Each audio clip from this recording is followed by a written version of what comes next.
जय श्री कृष्ण प्रिय श्रोताओं, हर हर महादेव। आप सभी का आपके अपने चैनल शिव साधना स्पार्क्स में बहुत बहुत स्वागत है। प्रिय श्रोताओं, आज इस वीडियो में हम श्रावण मास महात्म्य कथा अध्याय 12वां रसपान करेंगे।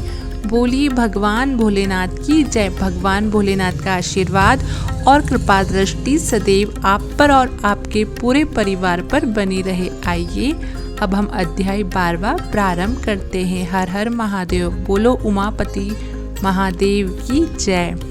श्री शंकर भगवान ने श्री सनत कुमार से कहा, हे तात, अब मैं तुमसे श्रावण मास के शुक्ल पक्ष की तृतीया तिथि को किया जाने वाला शुभ स्वर्ण गौरी व्रत कहूँगा। उस दिन साधक को प्रातःकाल उठकर स्नान आदि करके संकल्प करना चाहिए। षोडश उपचार से भगवान सदाशिव और पार्वती जी का पूजन अर्चन करने के बाद यह प्रार्थना करें, हे देवादिदेव, हे जगतपते, हे सुरोत्तम, मेरी पूजा आप स्वीकार करें। महादेवी भवानी के व्रत की पूर्ति के 16 वायन दाम्पत्यों को देना चाहिए और कहना चाहिए कि मैं भवानी के प्रीत्यार्थ तथा व्रत पूर्ति के निमित्त आप ब्राह्मणों को वायना देता हूँ। चावल के आटे से बनाए गए 16 पकवान बांस की 16 टोकरियों में रखकर वस्त्रों से युक्त करके सपत्नीक 16 ब्राह्मणों को बुलाकर इस प्रकार निवेदन करते हैं, मैं व्रत की संपूर्णता और फल प्राप्त करने हेतु यह वायन देता हूँ। अलंकार आदि से संपन्न वे पतिव्रत धर्मयुक्त शोभन सुवासिनी इसे स्वीकार करें। इस तरह 16 वर्ष, 8 वर्ष, 4 या 1 वर्ष व्रत करके उद्यापन करना चाहिए। अर्चन की समाप्ति पर कथा सुनकर व्यास का भी अर्चन करना चाहिए। सनत कुमार जी ने भगवान श्री सदाशिव से कहा, प्रभु, आप इस व्रत को किसने किया था, इसका महत्व क्या है, आप यह सब मुझे बतलाइए। भगवान श्री सदाशिव ने कहा, हे ब्रह्मपुत्र, आपने बहुत अच्छी बात पूछी है, मैं सब कुछ तुम्हें बतलाता हूँ। हे महाभागा, यह स्वर्ण गौरी नामक व्रत प्राणियों को धन धान्य से सुखी करने वाला है। प्राचीन काल में सरस्वती नदी के किनारे सुविला नाग की एक प्रसिद्ध नगरी थी। उसमें कुबेर के तुल्य चंद्रप्रभा नाम वाला राजा राज्य करता था। उसकी महादेवी तथा विशाल नाम की 2 अति सुंदर रानियां थीं। उन दोनों में से राजा को बड़ी रानी महादेवी अधिक प्रिय थी।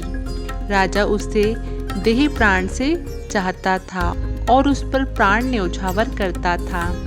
एक दिन राजा शिकार खेलने के लिए वन में गया।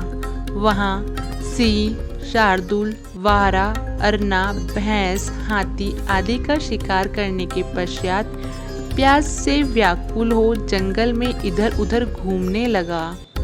घूमते हुए वहाँ पर एक तालाब देखा जो कि भ्रमर, चक्रवाक, कारण, पपीहा आदि जीवों तथा रंग बिरंगे विकसित कुमुद, उत्पल एवं कमल, मल्लिका, चमेली आदि से युक्त था।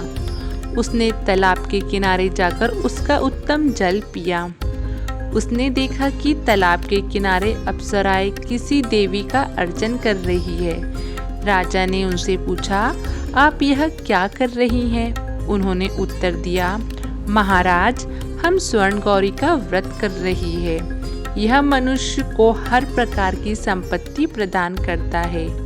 आप भी इस व्रत को कीजिए। राजा ने कहा, देवियों, आप इस व्रत की विधि मुझे बतलाइए। साथ ही यह भी कहिए कि इस व्रत के करने से क्या फल प्राप्त होता है। अप्सराओं ने कहा, महाराज, श्रावण शुक्ल तीज के दिन स्वर्ण गौरी का यह व्रत किया जाता है। इसमें प्रसन्नता पूर्वक भगवान सदाशिव और भगवती पार्वती का पूजन किया जाता है। 16 तार का डोरा पुरुष अपने दाएं हाथ में और स्त्रियां अपने बाएं हाथ में या गले में बांधे। बस यही इस व्रत को करने की विधि है। यह सुनकर राजा चंद्रप्रभा ने भी उस व्रत को किया और 16 तार का डोरा अपने दाएं हाथ में बांध लिया। उसने प्रार्थना की, हे देव, मैं इस डोरे को व्रत के लिए बांधता हूँ, आप मुझ पर कृपा करें। इस प्रकार व्रत करके राजा अपनी राजधानी को लौट आया। राजा की दाईं बाह में डोरा बंधा हुआ देखकर कोई जादू टोना मानकर बड़ी रानी को क्रोध का ठिकाना ना रहा और उसने जबरदस्ती वह डोरा तोड़कर बाहर पेड़ पर फेंक दिया। राजा ने उसे बहुत मना किया मगर वह नहीं मानी। उस डोरे के स्पर्श से वह सूखा पेड़ हरा भरा हो गया और हरे रंग के ताजा पत्तों से संपन्न हो गया। छोटी रानी ने यह सारा हाल देखा। बस उस डोरे के प्रभाव से छोटी रानी राजा को सर्वाधिक प्रिय हो गई। इधर बड़ी रानी व्रत का अपमान करने से राजा द्वारा परित्याग तथा दुखी होकर वन में चली गई। वन में जाकर उसने महादेवी का ध्यान किया। मुनियों के यहाँ ठहरी। मुनियों ने उसे देखकर कहा, अरे पिचासनी चली जा। वह दुखी होकर घोर जंगल में एक स्थान पर बैठ गई। उसको दुखी देखकर देवी ने दया करके उसे दर्शन दिए। रानी ने देवी को दंडवत प्रणाम किया और इस प्रकार उसकी स्तुति की, हे देवी आपकी जय हो, आपको मेरा नमस्कार है। हे भक्त वरप्रद आपकी जय हो, हे शंकर वामंगे आपकी जय हो, हे मंगला रूपे मंगला आपकी जय हो। इस प्रकार बड़ी रानी ने देवी से वर प्राप्त करके गौरी पूजा की। व्रत के प्रभाव से राजा जंगल में गया और बड़ी रानी को वापस ले आया। देवी के प्रसाद से राजा तथा दोनों रानियों की सभी इच्छाएं पूर्ण हो गई। दोनों रानियां सहित राजा संपूर्ण राज्य का उपभोग कर समृद्धशाली हो गया। अंत में दोनों पत्नियों सहित राजा शिवलोक को चला गया। शिवजी ने कहा, हे तात, जो शोभन पार्वती का व्रत करता है वह मेरा तथा पार्वती का अत्यंत ही प्रिय हो जाता है। इस लोक में उसका अधिक लक्ष्मी की प्राप्ति होती है और वह अपने शत्रुओं पर विजय प्राप्त करके अंत में शिव के निर्मल लोक को प्राप्त कर लेता है। हे महामुनि, अब तुम सावधान होकर इस व्रत की उद्यापन विधि सुनो। शुभ तिथि, शुभ वार, चंद्र बल, तारा बल हो जाने पर मंडप में अष्टदल कमल के ऊपर धान्य उसके ऊपर घट रखना चाहिए। उस घट के ऊपर 16 पल का बना तांबे का पूर्ण पात्र रखना चाहिए। उस पूर्ण पात्र में तिल भरकर उस पर पार्वती तथा भगवान सदाशिव की प्रतिमाएं रखनी चाहिए। 2 श्वेत कपड़े और श्वेत यज्ञोपवीत रखना चाहिए।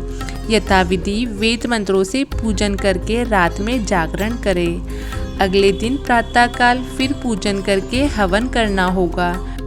पहले ग्रह होम करना और उसके पश्चात आधान होम करना चाहिए। यव मिश्रित तिल को घी में मिलाकर 1000 या 100 प्रधान आहुतियाँ देनी चाहिए। वस्त्र, अलंकार, धेनु आदि से आचार्य की पूजन करनी चाहिए।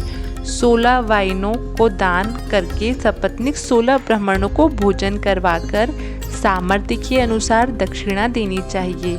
इतना हो जाने के बाद हर्षोल्लास से सगे संबंधित सहित स्वयं भोजन करना चाहिए। इसी के साथ हमारा श्रावण मास 12वां अध्याय संपूर्ण हुआ। बोले भगवान उमापति महादेव की जय। प्रिय श्रोताओं, आपको यह वीडियो पसंद आई तो वीडियो को लाइक ज़रूर करें, चैनल को शेयर, सब्सक्राइब और बेल आइकन को प्रेस करना ना भूलें। हर हर महादेव।